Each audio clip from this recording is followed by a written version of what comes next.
All right, let's get into it. Today, we're diving into an aircraft's Pilot's Operating Handbook, or POH for short. Now, this isn't some dusty manual you just toss in the back. No way. This is the script a pilot lives by.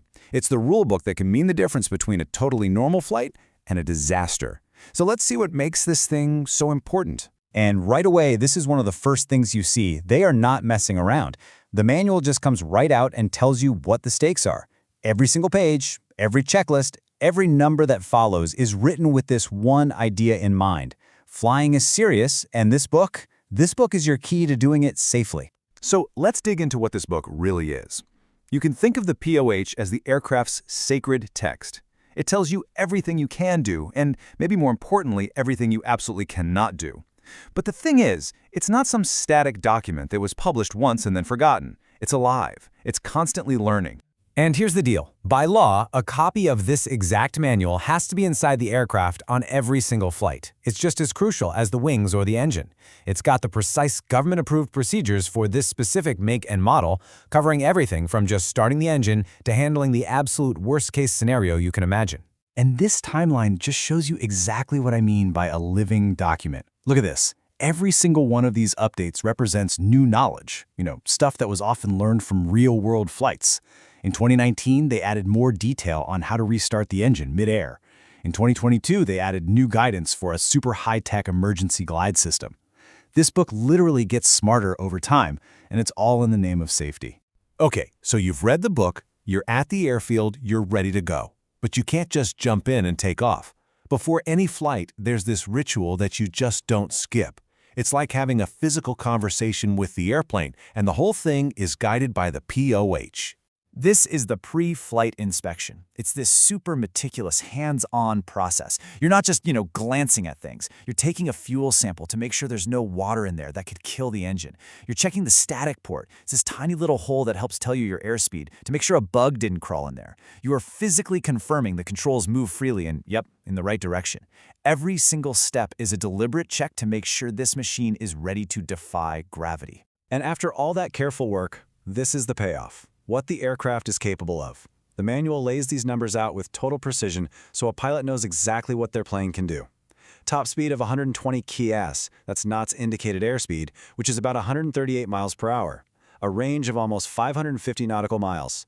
But these aren't just numbers to brag about, they are hard limits you have to use for planning every single flight. And to put that climb rate into perspective for you, 1,000 feet per minute, that's like climbing the entire height of the Empire State Building in a little over 60 seconds. I mean, that's just incredible engineering.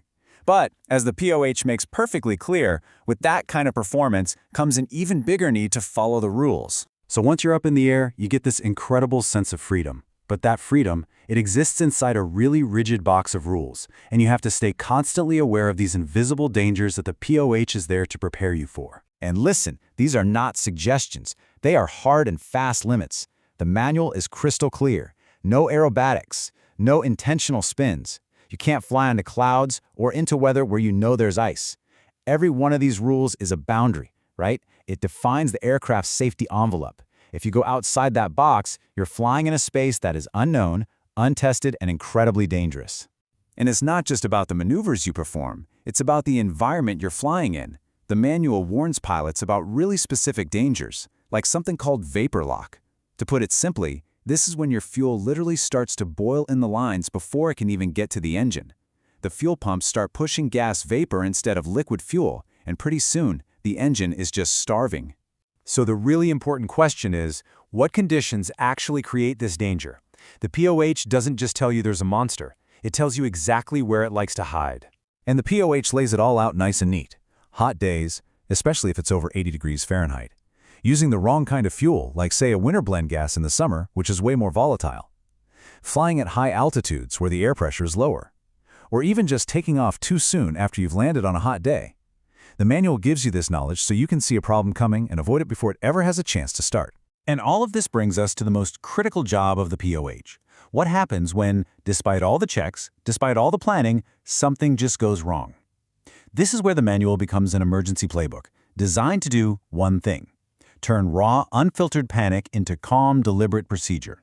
Just imagine it for a second. That sudden, deafening silence when the engine quits. You're thousands of feet up, All you can hear is the wind whistling past the airplane. Panic is the totally natural reaction, right? But a pilot who knows their POH, they have a different reaction. They go to the checklist. Just look at this. There's no frantic guessing. It's a calm, logical series of actions. First, maintain your airspeed. You always fly the airplane no matter what. Then you methodically work the problem. Fuel pumps on, fuel valve checked, throttle set, try the ignition. It is a script for survival, and it's something you memorize and practice for this exact moment. But what if it doesn't work?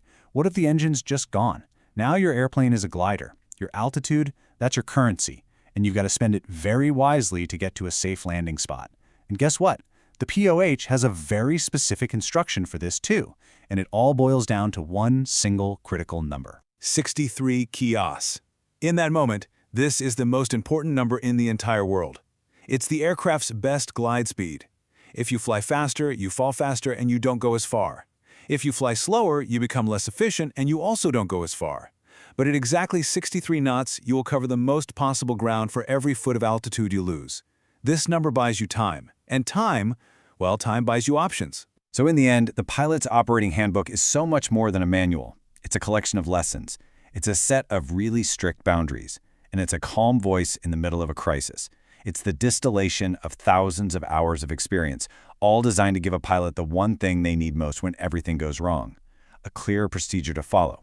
The only question left is, in that moment, could you trust the book and just follow it?